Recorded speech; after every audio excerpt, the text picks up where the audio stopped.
Please subscribe the channel and press the bell icon and don't forget like and share. Hello दोस्तों, स्वागत है आप सभी का आपके अपने चैनल हमारा स्टडी में। दोस्तों, आज का हमारा टॉपिक है भारत निर्वाचन आयोग। तो चलिए भारत निर्वाचन आयोग के बारे में डिस्कस करते हैं। तो दोस्तों, भारत निर्वाचन आयोग क्या होता है, तो चलिए देखते हैं कि भारत निर्वाचन आयोग क्या होता है। दोस्तों, भारत निर्वाचन आयोग एक स्वायत्त एवं अर्ध न्यायिक संस्थान है जिसका गठन भारत में स्वतंत्र एवं निष्पक्ष रूप से भारत के प्रातिनिधिक संस्थानों में प्रतिनिधि चुनने के लिए किया जाता है। ठीक है दोस्तों, भारत निर्वाचन आयोग की स्थापना 25 जनवरी 1950 को हुई थी। तो दोस्तों, इसी 25 जनवरी को भारत निर्वाचन आयोग की स्थापना हुई थी, इसीलिए हम इस दिन राष्ट्रीय मतदाता दिवस के रूप में मनाते हैं। ठीक है, चलिए नेक्स्ट देखते हैं। दोस्तों, भारतीय संविधान के भाग 15 के अनुच्छेद 324 में भारत निर्वाचन आयोग के बारे में बताया गया है। यदि आपसे पूछा जाता है कि भारतीय संविधान का वर्णन किस भाग में है, तो यह भाग 15 में इसका वर्णन है और अनुच्छेद 324 में इसका वर्णन किया गया है। चलिए नेक्स्ट पॉइंट देखते हैं। अनुच्छेद 324 से 329 तक में निर्वाचन आयोग के निम्नलिखित प्रावधान किए गए हैं। तो देखते हैं दोस्तों, ये कौन कौन से प्रावधान किए गए हैं।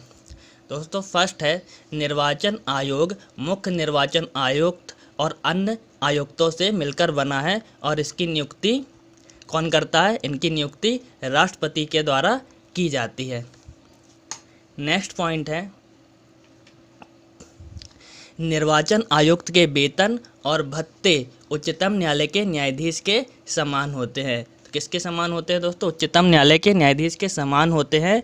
तो जो इनको वेतन दिए जाते हैं दोस्तों, यह संचित निधि से दिए जाते हैं, भारत की संचित निधि से दिए जाते हैं।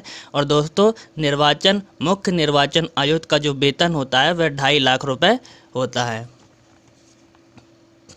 नेक्स्ट पॉइंट है, मुख्य निर्वाचन आयुक्त को उसके पद से उसी तरह हटाया जाता है जिस रीति और आधारों से उच्चतम न्यायालय के न्यायाधीशों को हटाया जाता है। तो दोस्तों, इसको पद से कैसे हटाया जाता है? दोस्तों, महाभियोग जैसी प्रक्रिया के आधार पर इसको इसके पद से हटाया जाता है।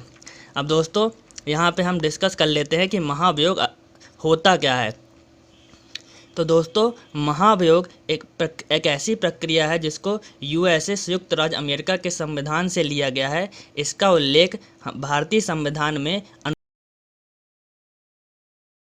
5, 217 और 218 में किया गया है। महाभियोग का प्रस्ताव सिर्फ तब लाया जा सकता है जब दुर्व्यवहार, संविधान का उल्लंघन या अक्षमता साबित हो। महाभियोग का प्रस्ताव सदन के किसी भी सदन में दोस्तों लाया जा सकता है। महाभियोग का प्रस्ताव जब सदन में लाया जाता है तो लोकसभा में दोस्तों 100 सांसदों के दस्तखत होना जरूरी है, और यदि यह प्रस्ताव राज्यसभा में लाया जाता है तो 50 सांसदों के दस्तखत होना अनिवार्य है। दोस्तों, यदि स्पीकर इसे स्वीकार कर लेता है तो 3 सदस्यों की कमेटी बनाई जाती है और आरोपों की जांच की जाती है। तो दोस्तों, इस प्रकार की प्रक्रिया होती है महाभियोग में। चलिए नेक्स्ट पॉइंट देखते हैं। अब दोस्तों, हमारा नेक्स्ट पॉइंट है निर्वाचन आयोग के कार्य व शक्तियाँ। तो दोस्तों, निर्वाचन आयोग के क्या क्या कार्य हैं और उनकी क्या शक्तियाँ हैं, इस पर डिस्कस करते हैं। तो दोस्तों, फर्स्ट है चुनाव क्षेत्रों का परिसीमन करना। इसका मेन कार्य क्या है दोस्तों? निर्वाचन आयोग का चुनाव क्षेत्रों का परिसीमन करना। परिसीमन का अर्थ होता है दोस्तों सीमा का निर्धारण करना। नेक्स्ट पॉइंट है विभिन्न राजनीतिक दलों को मान्यता प्रदान करना। तो जो निर्वाचन आयोग होता है वह राजनीतिक दलों को मान्यता प्रदान करता है। नेक्स्ट पॉइंट है मतदाता सूची को तैयार करवाना। दोस्तों, निर्वाचन आयोग मतदाता सूची को तैयार कराता है तथा जो लोग नए लोग रहते हैं उनको जोड़ने का कार्य करता है जो 18 वर्ष की आयु कंप्लीट कर चुके होते हैं। तो मतदाता सूची को तैयार करवाता है। अगला पॉइंट है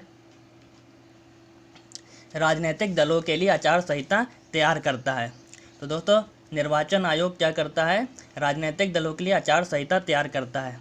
अब दोस्तों यह आचार संहिता क्या होती है, तो आचार संहिता राजनीतिक दलों एवं प्रत्याशियों के लिए बनाई गई एक नियमावली होती है दोस्तों, जिस पालन चुनाव के समय आवश्यक होता है, जिसका पालन करना चुनाव के समय आवश्यक होता है। चुनाव आयोग चुनाव से पहले इसे लागू करता है और चुनाव के बाद समाप्त करता है। तो दोस्तों इस नियमावली में क्या क्या होता है, चलिए आगे डिस्कस करते हैं। तो दोस्तों इस नियमावली में क्या होता है, जो प्रत्याशी होता है दोस्तों या जो पार्टी होती है वह लोक लुभावन घोषणाएं नहीं कर सकती हैंगी। राजनीतिक दलों द्वारा जाति, धर्म व क्षेत्र से मुद्दे नहीं उठाए जा सकते हैं। धन बल और बाहुबल का प्रयोग नहीं किया जा सकता है। चुनाव के दौरान सरकारी मशीनरी का दुरुपयोग नहीं किया जा सकता है। ठीक है दोस्तों, और चुनाव के दौरान बड़ी मात्रा में नकदी लेकर चलने पर प्रतिबंध होता है। तो यह आचार संहिता की नियमावली होती है। आचार संहिता में ये टॉपिक दिए गए हैं। चलिए नेक्स्ट देखते हैं, राजनीतिक दलों को चुनाव चिन्ह प्रदान करना। दोस्तों निर्वाचन आयोग का यह कार्य होता है कि वह विभिन्न प्रत्याशियों तथा पार्टियों को चुनाव चिन्ह प्रदान करता है। चलिए नेक्स्ट देखते हैं दोस्तों, मतदान केंद्र लूटना, हिंसा व अन्य अनियमितताओं के आधार पर निर्वाचन आयोग जो है चुनाव को रद्द भी कर सकता है। नेक्स्ट पॉइंट है, भारत का निर्वाचन आयोग लोकसभा, विधानसभा, राज्यसभा, विधान परिषद, राष्ट्रपति और उपराष्ट्रपति का चुनाव करवाता है। तो दोस्तों निर्वाचन आयोग इन सभी का चुनाव आयोजित करवाता है। दोस्तों अनुच्छेद 24 के बारे में डिस्कस कर लेते हैं। अनुच्छेद 324 के बारे में डिस्कस करते हैं। तो दोस्तों अनुच्छेद 324 में क्या लिखा हुआ है, इसमें लिखा हुआ है कि चुनाव के पर्यवेक्षण, निर्देशन, नियंत्रण की समस्त शक्तियां चुनाव आयोग में निहित रहेंगी।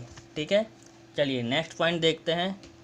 अगला है दोस्तों हमारा अनुच्छेद 326, लोकसभा और विधानसभा का चुनाव वयस्क मताधिकार के द्वारा होगा। जो भी व्यक्ति 18 वर्ष से अधिक उम्र का होगा वह वयस्क मताधिकार के द्वारा वोट डाल सकता है।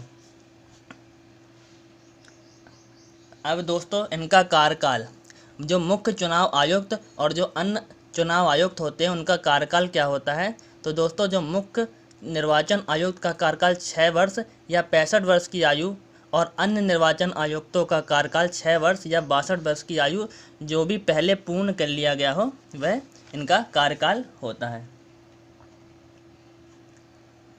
दोस्तों भारतीय संविधान में निर्वाचन आयोग के आयुक्तों की जो योग्यता और शपथ का कोई प्रावधान इसमें नहीं दिया गया है भारतीय संविधान में।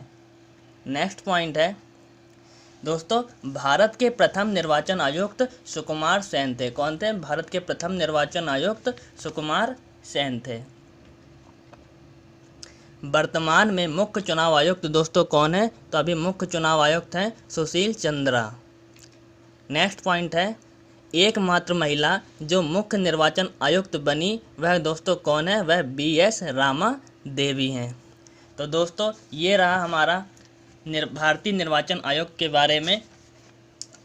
दोस्तों यह वीडियो आपको कैसा लगा? यदि यह वीडियो आपको पसंद आया हो तो कमेंट करके ज़रूर बताइएगा। उस वीडियो को अधिक से अधिक लोगों को शेयर ज़रूर कीजिए ताकि वह भी इसका लाभ ले सके। और दोस्तों चैनल को सब्सक्राइब और वीडियो को लाइक ज़रूर करें। Thank you.